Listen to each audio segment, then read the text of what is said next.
Kasagaran na nga problema sa mga biyahero ang traffic ug di na gyud kini bag-ong problema sa atong nasod. Gani ang atong gobyerno naningkamot gyud unsaon pagsulbad niini. Usa na dinhi ang pagmugna og mga balaod arong hingpit nga masulbad kini nga suliran. Ang atong makaubad karong buntaga mga kapuso kay usa sa mga naningkamot aron gyud mahimong hapsay ang dagan sa trapiko dinhi sa rehiyon. Siya lang naman ang labing unang babaye nga chief sa Highway Regional Patrol Unit 10. Ang iyang storya sa kalsada o kinabuhi atong tukion. Kauban mismo si Police Colonel Ani Mangelen. Ma'am, good morning and welcome din sa At Home with GMA Regional TV. Kamusta ka karong higayuna? Hello po. Good afternoon sa lahat ng nakikinig at nanonood. I am very well naman. Thank you for asking. Una sa tanan, Ma'am Ani, unsa bay ginabati nimo no nga nakasalalay sa imuha ang usa ka dakong responsibilidad isip Chief of Regional Highway Patrol Unit? As a woman, as a policewoman, heading a unit like this, region-wide, I haven't encountered naman any challenges on this. Kasi ang tropa naman ng Highway Patrol Unit 10 is so far masisipag and madaling makausap, madaling utusan. So, I've been here for 7 months already and I haven't encountered any hard-headed naman na police officers assigned here in our unit. Sa imuhang lantaw, Ma'am, unsa ka ba nga klase sa usa ka leader? I would say maayos naman kami. Maayos ang pagdadala ko sa tropa ng Highway Patrol Unit 10. Itong araw lang na to nakuha natin yung number 1 most wanted ng Highway Patrol Unit 10. Yes po. Nakapag-serve tayo ng warrant sa Cebu. So galing pa ng Cebu City yung tropa natin and doon nila nakuha or napuli itong listed number 1 most wanted person ng Highway Patrol Unit 10. Anti-Carnapping Act, 4 counts. So with that, I would really say na hindi man ako perfectong leader, but I would say kahit paano nadadala ko naman ng nasa ayos ang unit na to. Ma'am Ani, let's talk about your work, no? Alang nimo unsa ba ang pinaka-exciting o challenging sa imong linyada sa trabaho? The work itself is already my passion. So, yung pakikipaghabulan pa lang sa kalsada, exciting na para sa akin. And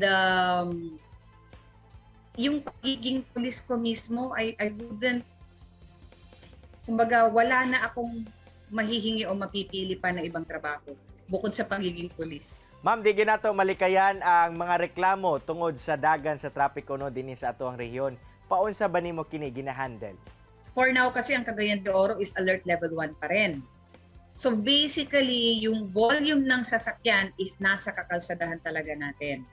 Kaya naman at kinakaya naman natin yung handling ng traffic. It's just that humihingi din kami ng mas mahabang pasensya sa mga motorista. Kasi talaga, again, alert level 1 tayo. So wala na kasi control eh. Everybody wanted to go out, everybody wanted to bring their own vehicle kasi nga mas less siguro yung hassle compared to that of na mag-commute sila. So for now, the handling of the traffic is kaya naman, kinakaya naman.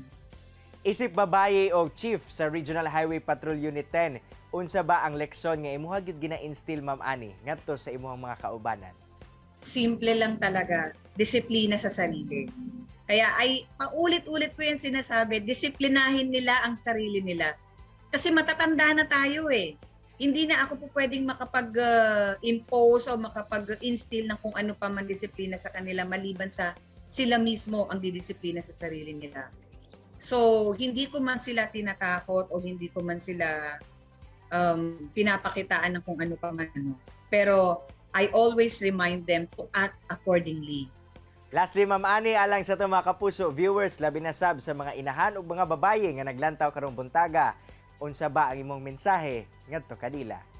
Well, iba yung pag-iingat kasi maaring alert level 1 na lang tayo or alert level 2, but the threat of COVID-19 is still around. So, iba yung pag-iingat pa rin ang gawin ng bawat isa.